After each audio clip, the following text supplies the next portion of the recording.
Paano kung sabihin ko sa iyo na ang isa sa pinakamakapangyarihang paraan para maibalik ang lakas ng iyong mga binti, lalo na kung pakiramdam mo'y bumabagal ka humihina o madali kang mapagod, ay hindi mo makikita sa gym o sa tableta kundi sa mismong kusina mo.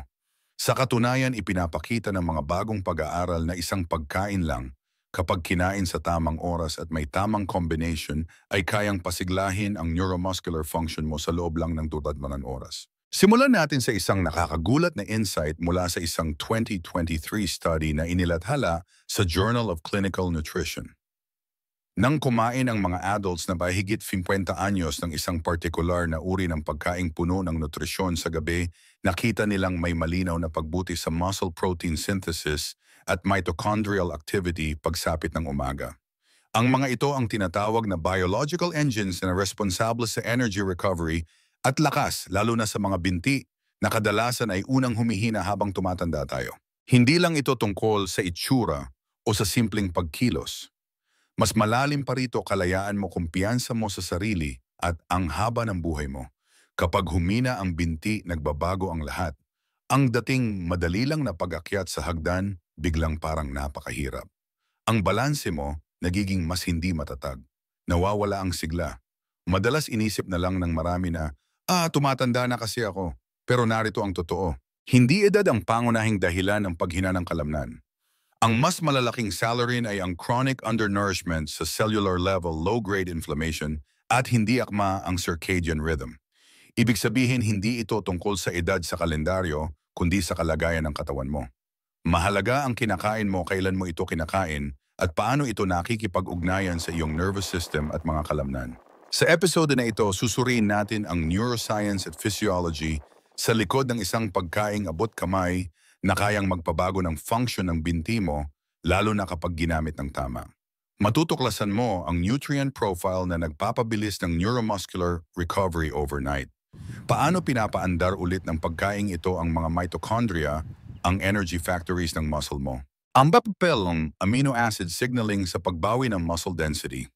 Bakit mahalaga ang circadian clock sa kung gaano kahusay gagana ang pagkaing ito, paano mo ito itatama para sa maximum na epekto at ang step-by-step protocol na maaari mong simulan ngayong gabi. Hindi ito hype, ito ay siyensya.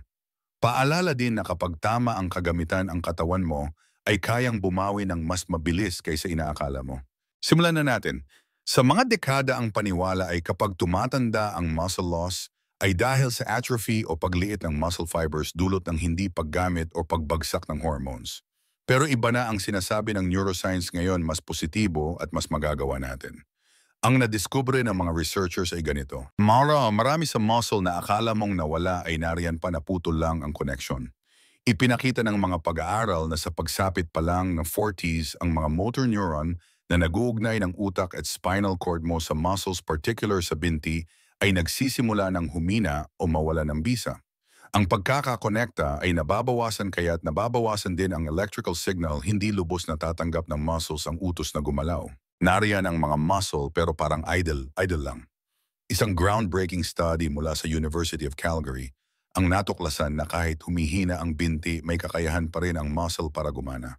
Ang problema ay sa neuromuscular signaling. Mas simple, hindi patay ang muscle, offline lang. Ibig sabihin, pwede pa itong buhayin ulit. Naranasan mo na bang tumayo mula sa upuan at biglang parang nanghina ang binti mo, walang dahilan? O kaya napansin mong mabilis mapagod ang binti kahit wala namang binago sa routine mo? Hindi lang ito pagtanda. Ito ay breakdown ng neural communication. At may paraan para ayusin ito. Ang spinal cord ay may perleperting papel dito. Ito ang relay station ng movement commands o nangangailangan ng tuloy-tuloy na nutrisyon para mapanatili ang signal fidelity. Isipin mong ang muscles sa binti mo ay parang team ng magagaling na trabahador at ang nervous system mo ang foreman na sumisigaw ng instructions gamit ang megaphone. Kung mahina ang baterya ng megaphone, mahina rin ang performance. Pero kung ire-recharge mo ang baterya, babalik sa sigla ang team. Isa sa pinakamabilis na paraan para gawin ito, bigyan ng fuel ang neuromuscular junction, ang tagpuan ng nerves at muscles, gamit ang mga nutrient na nagbabalik ng signal efficiency. May mga particular na amino acids, B vitamins at acetylcholine precursors na kayang magpaganda ng connection na ito sa loob lang ng ilang oras. Diyan na pumapasok ang pagkain na pag-uusapan natin. Hindi lang ito mataas sa protein. Taglay nito ang mga nutrient na ginagamit ng nervous system para ibalik ang komunikasyon, hindi lang pinapakain ang muscle kundi inia-activate ulit ito. Isang simpleng hakbang. Bago isipin ang muscle gain, tanungin muna kung ginagamit pa ba ng nervous system mo ang muscle na meron ka. Madalas ang panghihina ng binti ay tungkol sa kalidad ng signal, hindi dami ng muscle. Susunod, magfo-focus tayo sa isa sa pinakamahalagang nutrients sa system na ito, ang amino acid na leucine, and paano ito parang molecular on switch para sa lakas. Pero bago yan, kung natutulungan ka ng insight na ito na makita ang katawan mo, nang iba isaalang-alang ang pag-subscribe. Ang HR Healthy ay tungkol sa pagdadala ng siyensya tungo sa lakas isang insight sa bawat pagkakataon. May sandali, ilang segundo lang matapos kang kumain na ang katawan mo ay naghahanap na ng signal, hindi lang calories kundi mga molecular cues kung ano ang dapat gawin sunod. Isa sa pinakamakapangyarihang signal na hinahanap nito ay leucine. Ang leucine ay isang essential amino acid hindi kayang gawin ng katawan kaya kailangan mong kunin mula sa pagkain. Pero higit pa sa basic nutrition ang papel nito. Tinatawag ito ng siyensya na anabolic trigger ang nagsasabi sa cells na panahon ng mag-grow. Ayon sa research, direkta nitong ina-activate ang pathway na tinatawag na mTOR mammalian target of rapamycin. Parang control tower ng muscle protein synthesis. Isipin mo ang mTOR bilang internal switch na nagpapaandar ng abilidad ng katawan mong bumuo o mag-repair ng muscle tissue at ang leucine ang daliri na pumipindot ang switch. Sa isang 2011 study na inilathala sa Journal of Nutrition, ipinakita na kahit isang meal lang na mataas sa leucine ay kayang magpataas ng malaki ng mTOR activity at magsimula ng muscle protein synthesis kahit sa matatanda. Mahalaga ito dahil habang tumatanda, nagiging resistant ang muscle sa anabolic signals. Pero kayang lampasan ng leucine ang resistance na ito. Sa katunayan, ito lang ang ilan sa iilang nutrients na kayang gawin ito sa loob lang ng ilang oras. Naranasan mo na bang kumain ng meal na mataas sa protein pero parang nanghihina pa rin ang binti? Ang problema ay hindi sa dami ng protein kundi sa kalidad at timing ng leucine. Maraming seniors ang hindi namamalayan. Sapat lang ang protein na nakakain para hindi masira ang muscle pero kulang ang leucine para magsimula ng muscle growth. Dito na pumapasok ang timing at source ng protein. Simple lang itoon ang pinakamalaking meal mo sa umaga sa pagkain na mayaman sa leucine. Animal proteins gaya ng itlog, baka manok, at lalo na whey protein ay kabilang sa pinakamataas ang leucine. 2.5 hanggang 3 gramo ng leucine matatagpuan sa 25-30 grams ng high-quality protein ay sapat na para i-trigger ang mTOR at ion ang muscle repair. Kung gusto mong shortcut, ang whey protein isolate ang isa sa pinaka-epektibo. Tamang-tama ang ratio ng leucine at iba pang essential amino acids. Kaya nga ginagamit ito ng athletes at mas marami ng clinicians na nag-aalaga ng seniors para mabilis maibalik ang muscle function.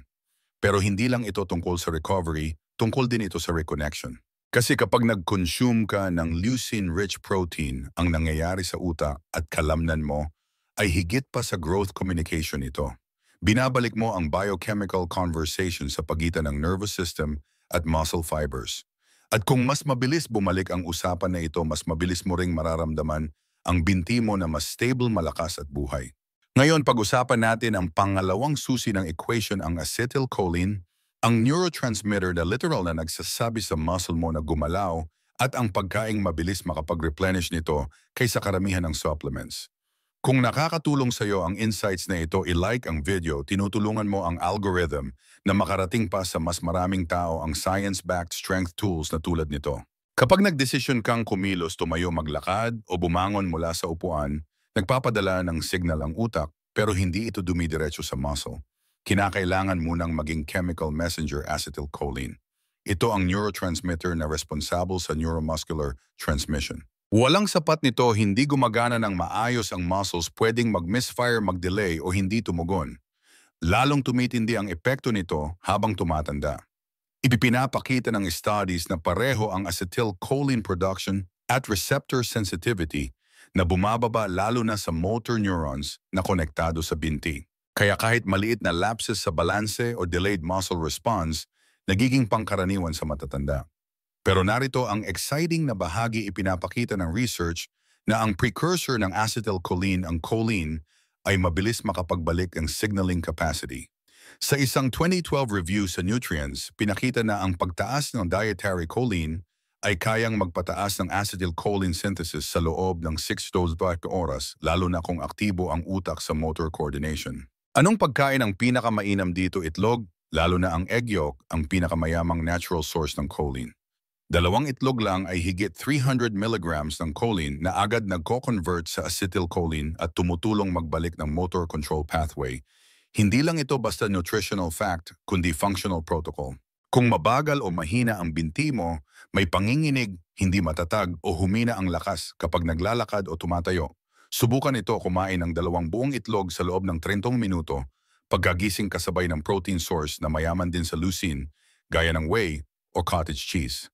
Bakit kasi mas responsive ang motor neurons sa nutrients sa umaga kapag natural na mababa ang acetylcholine synthesis pagkatapos matulog? Binibigyan mo ng katawan ng raw material na kailangan nito para maibalik ang utos sa mga kalamnan sa pinakaimportanteng oras. Napansin mo bang mas magaan ang pakiramdam ng mga hakbang mo kapag protein-rich ang breakfast? Hindi yun placebo, mas tumatalas ang central nervous system mo. Hindi lang muscles ang sinusuportahan ng choline na ina-upgrade din ang linya ng komunikasyon ng utak at binti. Para naman sa plant-based o hindi kumakain ng itlog, huwag mag-alala. May choline din sa soybeans, Brussels sprouts at quinoa pero pinakamadaling ma-absorb at magamit ang choline sa egg yolks. At isa pa, hindi lang muscles ang ina-activate ng acetylcholine. Malaki rin ang papel nito sa focus, pagkatuto at memorya. Kaya kapag pinapataas mo ang acetylcholine ng utak mo, hindi lang physical control, kundi cognitive clarity din ang nakukuha mo. 2 benepisyo para sa malusog na pagtanda. Sa susunod, titingnan natin ang isa pang mahalagang aspeto, ang blood flow at isang pagkain na sobrang lakas magpa-circulate, pinag-aaralan na bilang natural na panglaban sa vascular dementia at performance fatigue. Kung seryoso kang bawiin ang lakas at linaw ng isip, mag-subscribe. Bawat bahagi ng video na ito ay idinisenyo para sa totoong buhay mo, maaari mo agad simulan. Isipin mo, gusto mong magpatubo ng halaman pero barado ang hose na pandilig. Kahit gaano kayaman ang lupa o sikat ng araw, hindi uusbong ang tanim. Ganyan din ang nangyayari sa muscles mo, lalo na sa binti kapag mahina ang blood flow. Sa pagtanda, ang arteries at capillaries na nagbibigay ng dugo sa lower limbs ay numinipis at hindi na responsive. Resulta, mahina ang oxygen delivery, nutrient transport, at waste removal, 3 haligi ng muscle performance at recovery. Kaya nagiging mabigat, pagod or mabagal tumugon ang binti. Kahit sapat ang protein at exercise, pwedeng sabotahihin ang poor circulation ang lakas mo. Ang key molecule na nagpapalapad ng blood vessels ay nitric oxide NO. Natural itong ginagawa ng katawan sa endothelial cells na bumabalot sa blood vessels. And ang nitric oxide production ay highly dependent sa pagkain. Isa sa pinaka-epektibo, beetroot or beet juice, lalo na kung hilaw o kinatas, mataas sa dietary nitrates na kino-convert ng katawan sa nitric oxide. Sa isang 2015 study sa Journal of Applied Physiology, pinakita na ang matatandang uminom ng beetroot juice ay nagpakita ng malinaw na pagtaas ng muscle power ng binti sa loob ng ilang oras, lalo na sa fast-twitch fibers na mahalaga sa balanse at pag-iwas sa pagkadapa. Hindi ito marginal gain, malinaw ang resulta sa real-world movement tests, walking speed, chair stand, putty na stair climbing. Simple lang uminom ng 250-300 ml beetroot juice o kumain ng 1-2 medium na beet 90 minuto bago mag-physical activity. Para mas malakas ang epekto, maglakad or magbike ng 20 minuto pagkatapos. Ang movement mismo ay nagpapalakas ng nitric oxide, lalo na kapag loaded na ang katawan mo ng dietary nitrates. Isipin mong parang binubuksan ang hose at nilalakas ang pressure. May ilan na nag-aalala sa sugar ng beets, pero mababa lang ang glycemic load at mas malaki ang benefit sa performance, lalo na kung kinain bago mag-activity. Pwede ring saluhan ng protein o fiber-rich greens para mas okay ang blood sugar. Kung nakatulong ang info na ito, mag-subscribe na. Dito sa HR Healthy, malalim tayo sa evidence-based tools, hindi para mahirapan ka, kundi para mabigyan ka ng kaalaman na agad mong mapakinabangan. Ngayon, susuriin natin ang isang aspeto na madalas hindi napapansin, ang chronic inflammation At isang grupo ng pagkain na kayang patayin ang banayad, ngunit tuloy-tuloy na apoy na tahimik na nagpapahina sa binti mo. Baka hindi mo ramdam pero nariyan ito parang mahinang background hum. Chronic inflammation. Hindi tulad ng matinding pamamaga pagkatapos ng injury, ang chronic inflammation ay tahimik at sistemiko at dahan-dahan itong ginugupo ang muscle function lalo sa binti. Ipinakita ng research na kahit banayad na chronic inflammation ay nagpapababa ng muscle strength coordination at kapasidad mag-regenerate. Sa 2020 study sa Journals of Gerontology, natuklasan na mataas ang inflammatory markers gaya ng C-reactive protein CRP at interleukin-6 IL-6 na malakas na konektado sa pagbaba ng muscle mass at strength kahit okay ang diet at activity level. Paano pinipigilan ng inflammation ang muscle protein synthesis, pinapataas ang oxidative stress, at ginugulo ang mitochondria, yung power plants ng muscle contraction. Apektado rin ang kakayahan ng nervous system na mag-recruit ng muscle fibers, ibig sabihin kahit may muscle mahina ang signal para magtrabaho ito. Narito ang solusyon: dark leafy greens. Spinach, kale, arugula chard at mustard greens, hindi lang puno ng nutrients kundi anti-inflammatory din. Mataas sa polyphenols, chlorophyll, magnesium at nitrate compounds. Lalo na ang polyphenol quercetin mula sa kale at mustard greens, ipinakita na direkta nitong napipigilan ang inflammatory cytokines gaya ng IL-6 at TNF-alpha. Ayon sa 2019 study sa Frontiers in Pharmacology, ang regular na pagkain ng quercetin-rich foods ay kayang magpababa ng inflammation markers sa loob ng 2-4 linggo, lalo na kung sinamahan ng tamang exercise. Science-backed protocol, magdagdag ng at least isang packet cup ng dark leafy greens sa unang meal ng araw. Bakit first meal? Para matulungan ang katawan mag-regulate ang inflammation sa buong circadian rhythm ng immune at hormones. Sama mo ng healthy fat gaya ng olive oil o avocado para mas ma-absorb ang fat-soluble antioxidants tulad ng vitamin K at beta-carotene. Dagdagan ng konting lemon juice o apple cider vinegar para mas mabilis ang digestion at absorption. Tandaan, hindi ito instant tulad ng painkiller. Pero sa 10-14 days lang, mapapansin mong mas konti ang pananakit, mas mabilis ang recovery, mas steady ang energy at bumabalik ang lakas ng binti. Ang nutrition dito ay higit pa sa fuel, ito ay regulatory signal. Sinasabi nito sa immune system mo, safe tayo, pwedeng mag-relax. Ngayon titingnan natin ang madalas nakakaligtaang aspeto timing ng pagkain. Ang tamang timing ay maaaring pabilisin o pigilan ang muscle recovery at lakas ng binti lalo na habang tumatanda. Kapag tungkol sa pagbawi ng lakas ng binti, kalahati lang ng kwento, ang anong kakainin, ang kailan kakainin ay kasing importante rin.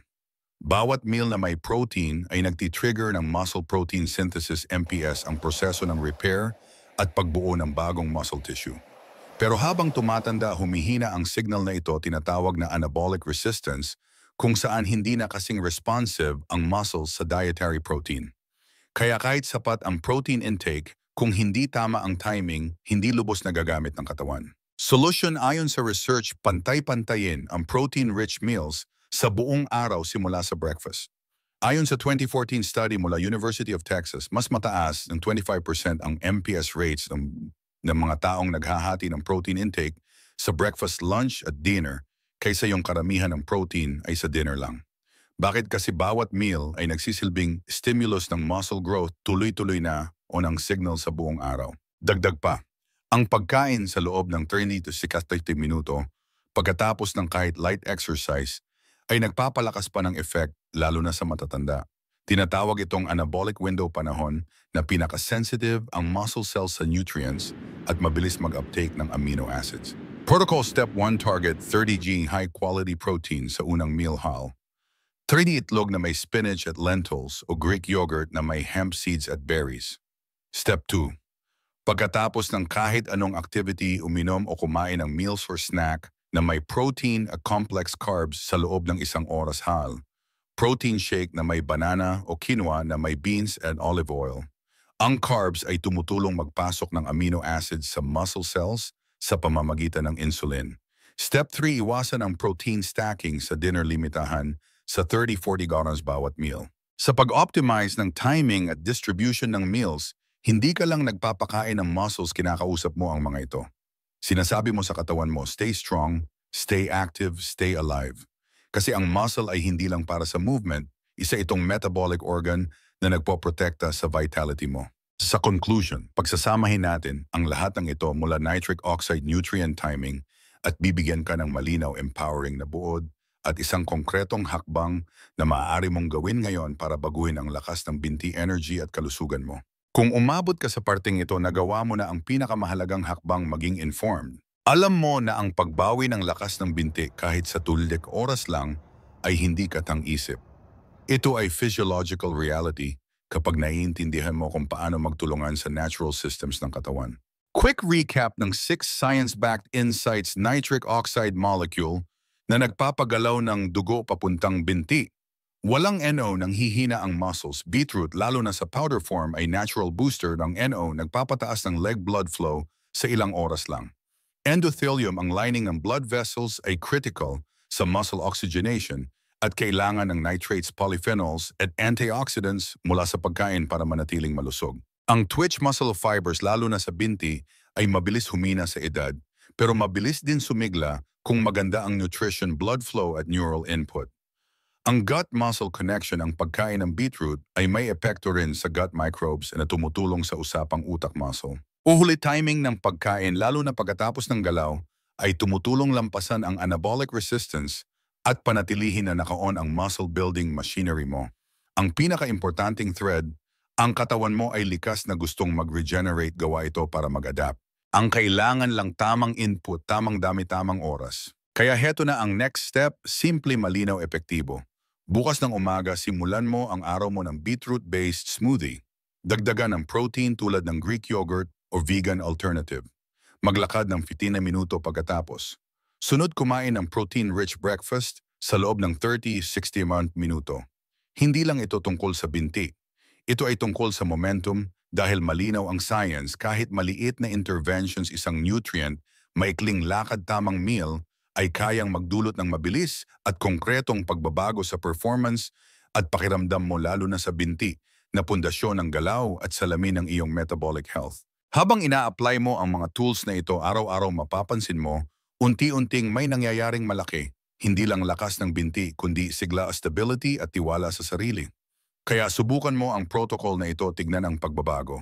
At kung natulungan ka ng video na ito na makita ang katawan mo sa bagong liwanag, like, comment, at subscribe na sa HR Healthy. Ang community na ito ay para tulungan kang hindi lang mag-survive kundi tunay na mag-thrive gamit ang evidence-based tools para sa isip, katawan at buhay mo. Maraming salamat sa panonood at magkita-kita tayo sa susunod.